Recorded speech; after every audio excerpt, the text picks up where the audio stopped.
Bismillahirrahmanirrahim. Assalamu alaikum students. How are you? Hope you all are fine. Students, कल हमने bio की तमाम fields के बारे में पढ़ा था. आज हम नेक्स्ट स्टार्ट करते हैं कि नेक्स्ट ऑफ बायो में क्या है. स्टूडेंट्स, नेक्स्ट है कि relationship of biology with other sciences, कि बायो का अदर साइंसेस के साथ क्या रिलेशनशिप है. उसमें बायो में पढ़ते हैं relation of bio with other sciences, other science.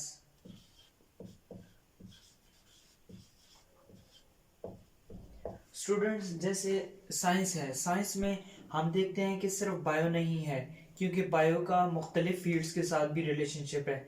जैसे हम देखते हैं कि एक एनिमल है, जब बायोलॉजिस्ट ने देखा कि एनिमल की मूवमेंट, एनिमल कैसे मूव कर रहा है, तो उन्होंने रेफर किया फिजिक्स के लॉ ऑफ मोशन के साथ.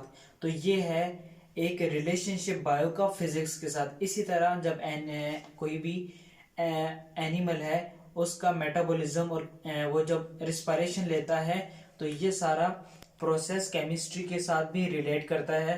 तो इसी तरह बायो का रिलेशनशिप फिजिक्स के साथ और इसी तरह केमिस्ट्री के साथ ये एक पूरा रिलेशनशिप है. इसे हम कहते हैं relation of biology with other sciences. इस रिलेशनशिप का बायो का फिजिक्स के साथ और बायो का केमिस्ट्री के साथ हम कहते हैं इंटरडिसिप्लिनरी साइंसेस से हम कहते हैं. बायो का रिलेशनशिप विद फिजिक्स. अब बायो का फिजिक्स के साथ क्या रिलेशन है, अब हम देखते हैं. For example, birds fly. Birds कैसे फ्लाई करता है, एक परिंदा है वो फ्लाई कर रहा है, तो उसका रिलेशनशिप फिजिक्स के साथ है. ये फिजिक्स का एक लॉ है जो इसके साथ रिलेट कर रहा है, तो इसे हम कहते हैं बायोफिजिक्स. ये रिलेशनशिप है बायो का विद फिजिक्स के साथ. अच्छा, ये जो बायो और फिजिक्स का रिलेशनशिप है, फॉर एग्जांपल इसमें जो एग्जांपल आती है व्हाई बर्ड्स फ्लाई, तो ये टेक्निक्स एंड फिजिक्स की टेक्निक्स और प्रिंसिपल अप्लाई हो रहे हैं कि परिंदा कैसे उड़ता है, और इसका रिलेशनशिप है बायोफिजिक्स के साथ. नेक्स्ट है biochemistry.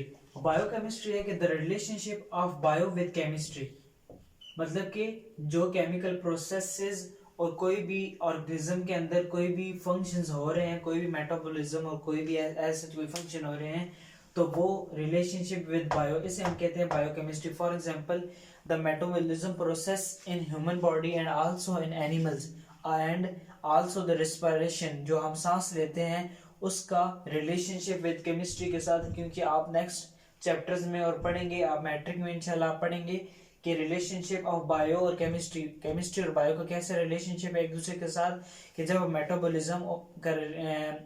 Metabolism and also respiration, जब ये दोनों प्रोसेसेस हो रहे होते हैं, तो उसमें भी केमिस्ट्री का एक अमल दखल लाजमी होता है.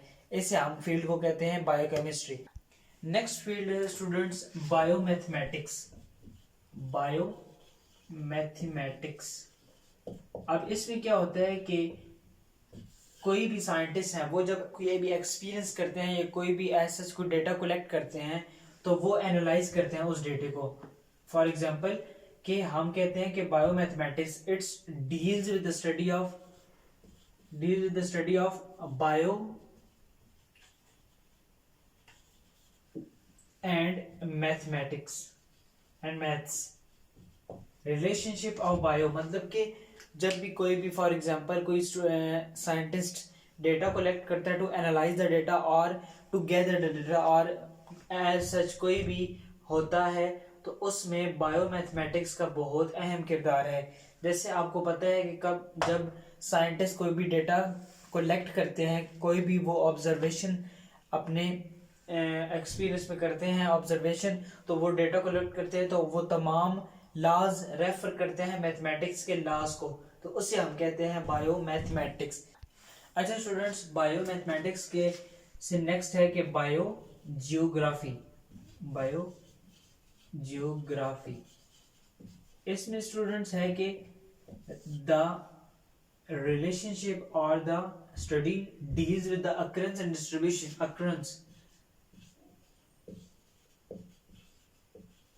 occurrence and distribution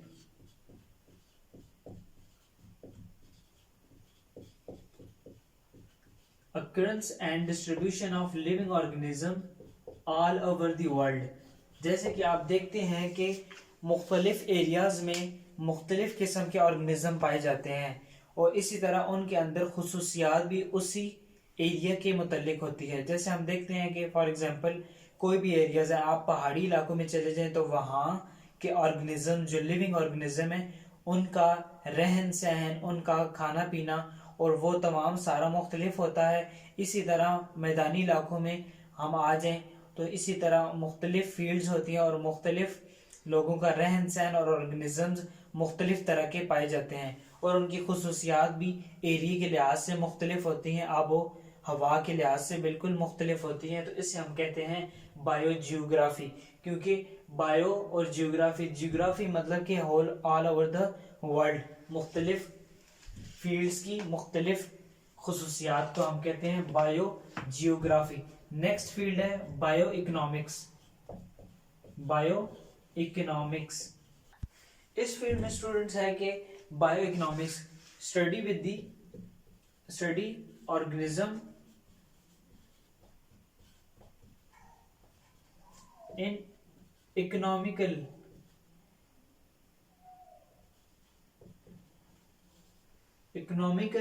point of view, मतलब कि इकोनॉमिकल पॉइंट ऑफ व्यू के साथ हम देखते हैं बायो इकोनॉमिक्स में।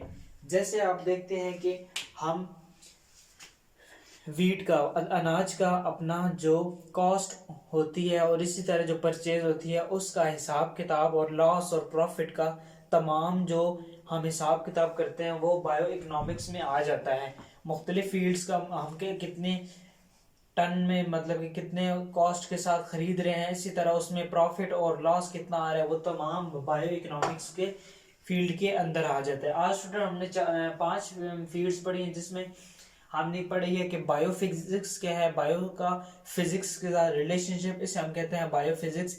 उसमें एग्जांपल आ गई कि व्हेन और बर्ड्स कैसे फ्लाई करते हैं, वो कैसे मूव करते हैं, तो ये फिजिक्स का रिलेशनशिप आ गया बायो के साथ। और इसी तरह नेक्स्ट हमने पढ़ी है कि केमिस्ट्री, बायोकेमिस्ट्री में है कि the relationship of bio with chemistry, कि उसके साथ कैसा रिलेशनशिप है। जैसे फॉर एग्जांपल हम देखते हैं कि मेटाबॉलिज्म कैसा हो रहा है और रिस्पायरेशन वो केमिस्ट्री के साथ रिलेट कर रही है। नेक्स्ट है कि बायोमैथमेटिक्स के जो साइंटिस्ट डेटा एनालाइज और गैदर टुगेदर करते हैं उसमें क्या होता है, वो बायोमैथमेटिक्स काम होता है, उसमें लॉज ऑफ मैथमेटिक्स लगता है, जो रिलेशनशिप है बायो और मैथमेटिक्स का।